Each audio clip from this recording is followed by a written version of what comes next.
Alright, good morning, people of YouTube. This time we are back with a BT21 deck profile. This time we have Crossheart. So this is a deck that I've been putting a lot of time into playtesting with my friends, and it's a lot of fun. I believe this deck is very powerful into the upcoming meta, and that there are some matchups that just are easy wins for this deck. And honestly, even your bad matchups don't feel that bad. So I think this is a really good contender at higher level events. So if you guys like this kind of content, make sure you guys like and subscribe. And without further ado, we will just go ahead and start at the digi-panda and work our way down. So there have been a lot of people that have been posting Crossheart lists lately. And I've tested around with some of the things that they've all suggested, as well as some of my own ideas. And what I've determined when it comes to the eggs is that your egg is basically decided by whether or not you are playing Ukomon. I'm playing the yellow Pikmons from BT10 because I am not playing Ukomon in this list. And if you are playing Ukomon, you should be playing the BT19 Pikmons that allows you to tuck a Crossheart and then draw a card, because this card will not gain you any value, and you need to be generating that advantage early. So if you hatch Uko early and you hatch it on this, then it does nothing for you. Whereas this is just constantly getting you more pieces, and because we are playing the triple Tamer and the new Taiki Kudo, we will always have resources to tuck under those if we are constantly refilling our hand with this. So going into the boss monsters, we have 4 copies of Cross 6, or extra Cross 6 himself. This card is really dumb. Like, Alliance Reboot on the face with Material Save 4 is good, but then you add on your inheritables, so you could have plus 2000, piercing, collision, blocker, and it just rush, like, it's all good. When attacking, you have to blow up something smaller than you, which is pretty nice, especially on an alliance check where you can be upwards of 19k. And then, spreading a DP reduction to your opponent's board is super fantastic. This is the main win condition of the deck. This card combined with some of your options to be able to spit out another one of these or make extra plays for super cheap. This is your main facilitator for wiping a board as well as putting on a lot of damage. And this is a really fantastic boss monster. If you do the full setup, it's 1 cost. Typically, you're playing this for 3, and that's really good. I'm on 2 copies of Alderarm. I have tested with 3. I have tested with 1. 2 seems to be the ideal number. 3 is far too many. But this is one of those cards that kind of helps you win your bad matchups. If you go into this against Adventure, there's not really a whole lot that they can do on their following turn unless they go up big Digivolve chain. And if they do that, then they're triggering Partition on this guy, and you're spitting out the extra Cross 6 and a Z Greymon, or the Shoutmon DX, and then they're just kind of losing advantage past that. And this card is just really great. Gives you extra security attack, stuns a board. Stunning down a board full of Tamers is actually really good in this meta, so this card just has extra value. This card is just super amazing. Now we get into some of the pieces. We have 2 copies of the Z Greymon and 1 copy of the Shoutmon Double Cross. These cards are... This is always treated as Z Greymon and Omnishout, so this card is super nice for Digicrossing. A lot of people have gone to 2 Double Cross and 1 Z Greymon. I really value the Z Greymon. The D-Digivolve is super clutch, and it comes up all the time. Especially if you're spitting this off of Alderarm. I've even evolved this over Atler Ballista. And sometimes you just hard slam this after the Omnishout effect, reduced by 5, so you're playing this for 6, and then you're getting a D-Digivolve, and on ace plays, that really can kind of screw them up.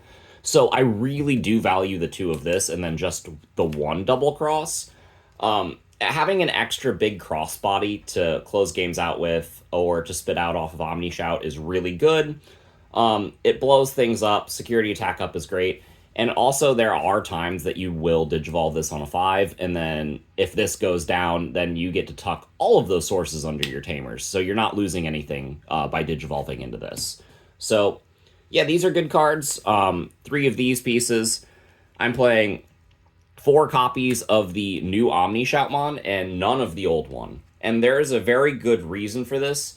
This deck doesn't really struggle with floodgates, and even if your opponent has like the Solarmon or the Psychmon, you can kind of just beat them down, or like Raptor Sparrow have collision go over it. The shooting stars can just blow it up. Like, there's a lot of ways that you can deal with floodgates, so I don't really feel like you need the other Omnishoutmon anymore. And this card is just so important. Extra damage is really great. Being able to recycle all of your pieces from the trash is really nice because of the loop that you can put up with this card. You swing with this, and then at the end of the attack, you blow this up. You play a Shoutmon, you tuck this, you tuck something from trash. And then if you played the BT19 Shoutmon, you can immediately warp back into this and then swing again because this is inheritable as Rush. And then that loop continues for every BT19 Shoutmon that you have in your hand. You can also, end it by playing something just reduced cost of 5. This can play your Tamers, which is really nice, but you can also play Double Cross. You can play Raptor Sparrow, Shooting Star. Like, this card is just super versatile and does so much for the deck. This might be the best card that we got in BT21. And then I'm on 3 copies of Atler Ballista and 3 copies of Jaeger Darulu. These cards both have niche applications whenever you're hard slamming them or digivolving in certain matchups. This card stuns boards. Specifically one thing makes it unable to use when digivolving or unsuspend, and that's pretty nice.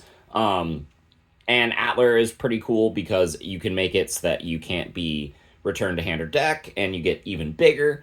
I have tried this list with only 2 Atler because this one is the inheritable blocker, and that is the least important inheritable effect. But I found that I do need to be playing at least 3 of all of these pieces just to have consistent crosses.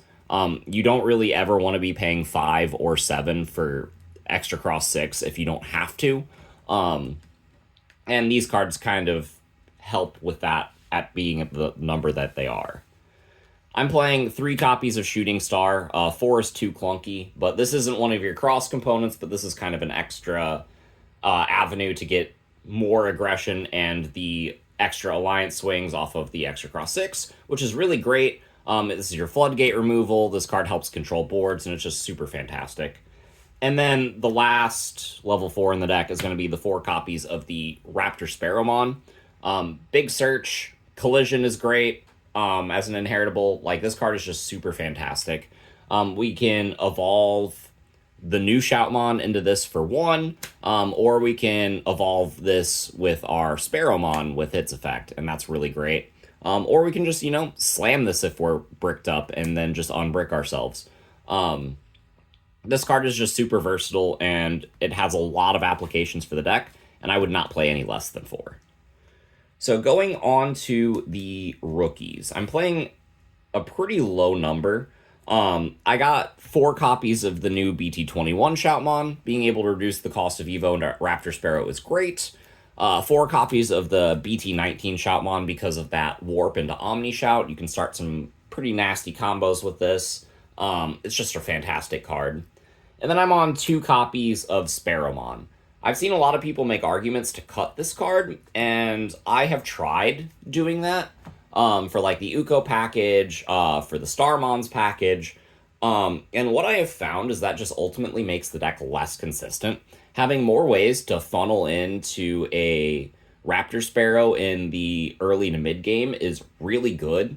And while you aren't playing the red Pikmons that lets you just immediately tuck the Raptor Sparrow and do that Digivolve chain immediately, it is still very easy to get Raptor Sparrow under your Tamers. So this card is still really consistent as like the second dude that you promote, or even the first in some instances. And I really like this card. This card also is a way to get around floodgates. Like, if that's the only thing that they have out, then you can swing and then evolve into the Raptor Sparrow, and then you have collision, and that's really great. This card is just fantastic, and I don't recommend cutting this from the list, contrary to what you might hear from some of the other YouTubers. And then into the Tamers and the options. I'm going to start with the most controversial one. I'm on only 2 copies of the BT21 Taiki. I was testing this at a higher number, and This card is just not as good as I thought it was. The ability to attack at the end of turn is great. Like, don't get me wrong.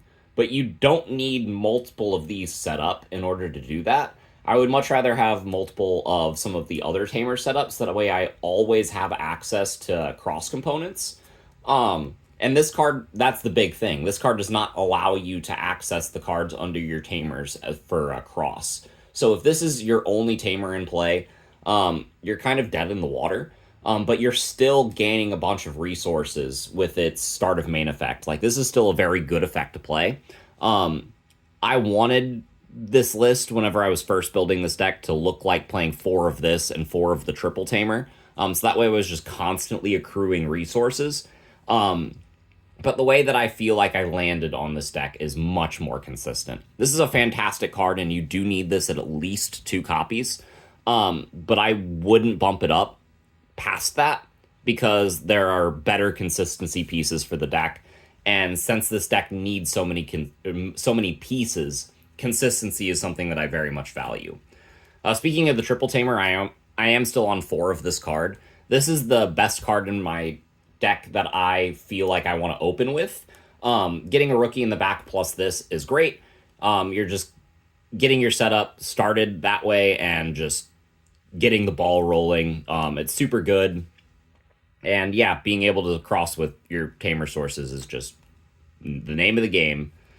And then we got 3 copies of the original Taiki. This is a good searcher. Sometimes you don't want to use this because you need your Zeeg or you need your Valderarm. But there are a lot of times in the early and mid game that you're just digging for more pieces quickly, and this card definitely helps you with that. And so I really like that. And then I'm on 2 copies of Analog Youth.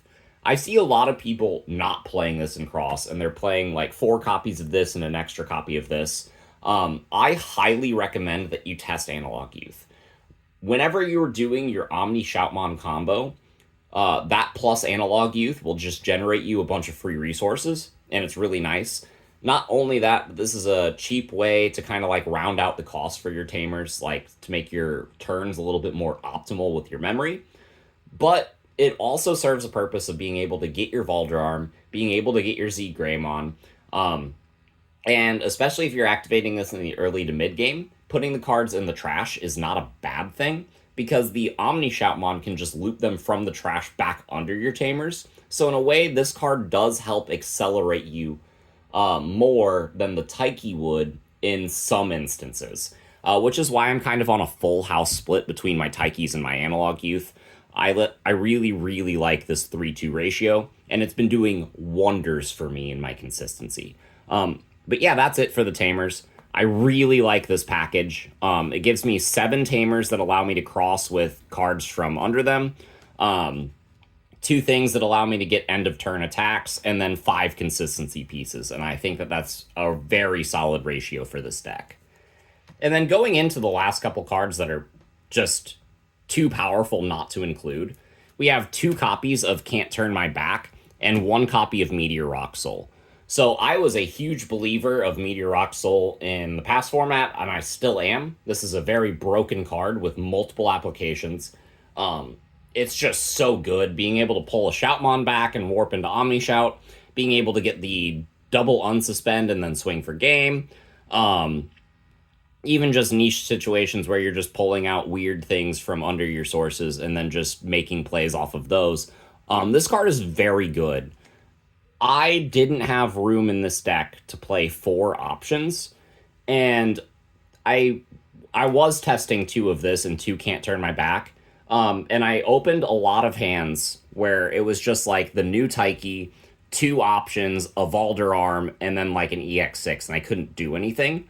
So I wanted to help the consistency of this list by lowering these numbers a little bit, and unfortunately, Meteor Rock Soul was the cut. This card is still good. I would still absolutely recommend playing it. And if you can get away with bumping it up, I would try to. But I don't like bricking on these cards that often. And you really do want Can't Turn My Back this meta. The main thing that this card allows you to do is save your sources. Like, if you know your extra cross 6 is going to be like bottom decked off of the Adventure Lilymon or something, or just de-digivolved or anything, right? You can use Can't Turn My Back and then put your sources under your Tamer for later use, and then even play something else out of your hand off of this. This card is very good in situations where you're pushing for lethal and you have double extra cross 6 in your hands. You can play one, do all of your shenanigans with it, use this, tuck them under your Tamer, and then play another one for free because you'll be able to digicross. And this card is just super great. And it's, yeah, like, these cards are super versatile. And I felt like having 3 of these kind of Swiss Army knife cards to get me out of bad situations was really good. But yeah, that's the list. There have been a lot of people that have been testing this out on the internet, and I agree with all of their opinions. This is a very strong deck. It is very fast. And test it out for yourself. If you guys make changes, I'm curious to know what they are in the comments down below, but we will see you all in the next video. Bye, everyone.